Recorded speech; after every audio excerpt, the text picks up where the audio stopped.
particular point which was, the order was issued as of 14th of August, but with 1 month of implementation we are able to say that this is really taking off, in that all notices, summons and orders, communication to be issued only through the system. So there is no one-to-one personally handing out a kind of notice. It will be through the system generated with a particular document identification number. All documents to have unique DIN. Validation of documents issued can be done on e-filing portal only. Documents without DIN can be treated as non-est, meaning in law it won't hold any good. This was announced, much was spoken about it. I'm not saying this is new, but I'm definitely saying post the notification in August, we have seen a month full of this happening. There's already a lot of people receiving this, and there is a certain element of recognizing discretion will now be out. Then the nomenclature which was given, I do not know from where, but Sabka Vishwas. The compounding of all past offences, which was partly announced in the budget. The circular has been issued as of 9th of September. What does this imply? It implies that all compounding application can be filed up to 31st December 2019, which were not filed within prescribed time schedule earlier. So anyone who wishes to have their application given can still give it till December. And there is a clear formatted tick box method of clearing all the past offences and settling for a pre-decided levels of penalty. Again, no discretion here. This will reduce the existing pendency of prosecution cases before the courts. So this settlement will remove the need for people to go to the courts to seek redress. Follow-up action again on prosecution easing measures.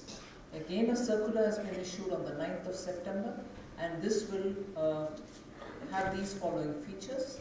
Smaller taxpayers with minor procedural defaults will not be prosecuted. We had mentioned this, but the notification and the circular has come out on the 9th of September. Prosecution to be launched only in deserving cases and to be commensurate with the degree of offence. So this fear of everybody is being prosecuted, criminal action is being taken, is now completely removed where it is possible, particularly for small taxpayer. Procedurally, small errors, technical errors will now be seen as small offences which need not go through the route of prosecution. For defaults below 25 lakhs, prosecution shall be sanctioned only with the prior approval of a collegium of 2 CCIT or DGIT rank officers. So it's not going to be automatically somebody decides to take action, he takes action. Now the collegium will have to give an approval. It will consist of 2 people, top level officials.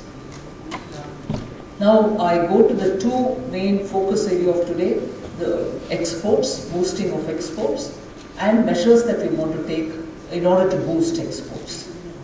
This might need a bit of narration, but steps which have been taken so far so that you understand the background with which the newer steps which are coming so that the whole measures that have been taken this far will become far more effective.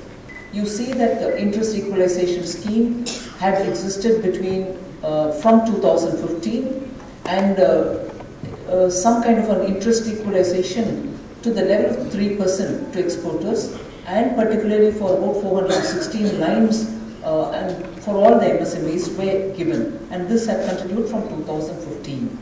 Then the IAS rate, interest equalization scheme rate was increased to 5% for MSME exporters with effect from November 18, and merchant exporters were also covered under the scheme with effect from 2nd February this year 2019. So these are the steps which had already been taken up. Then you also understand the ease of doing business ranking were changed. We improved on it. Trade infrastructure for the export scheme, the TIE scheme, were also being very clearly followed. Agricultural export policy was announced, enabling products which come from agriculture also to find an export market. Then transport and marketing assistance, which was given, was also taken up from 5th of March. Schemes for the rebate, which is the ROSCTL, had obtained cabinet approval for the garments and particular segments within the textiles. These were the broad background of actions which had been taken till now in the last 2 years, ending till February of 19. But now what we want to do is, I will probably be putting the new measures in about 6 silos, which all relate to exports.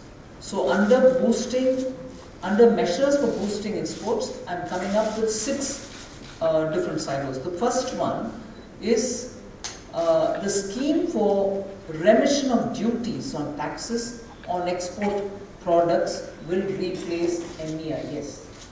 Now, I'd like to draw your attention that the name alone has not changed. It is not the ROSCTL, it is not the ROSL, it is remission of duties, RODTEP, remission of duties or taxes on export products. This is a new scheme which is coming, and it shall replace, completely replace MEIS. Completely replace MEIS, not just for textiles, but for all goods and services for which the goods particularly for which the coverage was given both by the Textile Ministry and the Commerce Ministry. So this one will replace all MES. Existing dispensation in textiles of MEIS and plus the old ROSL will continue up to December 31st, 2019. I wish this particular line is made absolutely clear. The existing dispensation in textiles, which is MEIS plus old ROSL, will continue up to December 31st, 2019.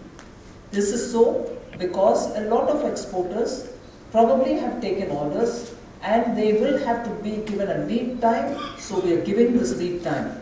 However, it equally means that post 31st December 2019, no MEIS will continue. It will only be remission of duties or taxes on export product, and that will completely replace all MEIS from 1st January 2020. So MEIS, I repeat, MEIS, particularly in the textile dispensation, MEIS plus old ROSL will continue only up to 31st December 2019.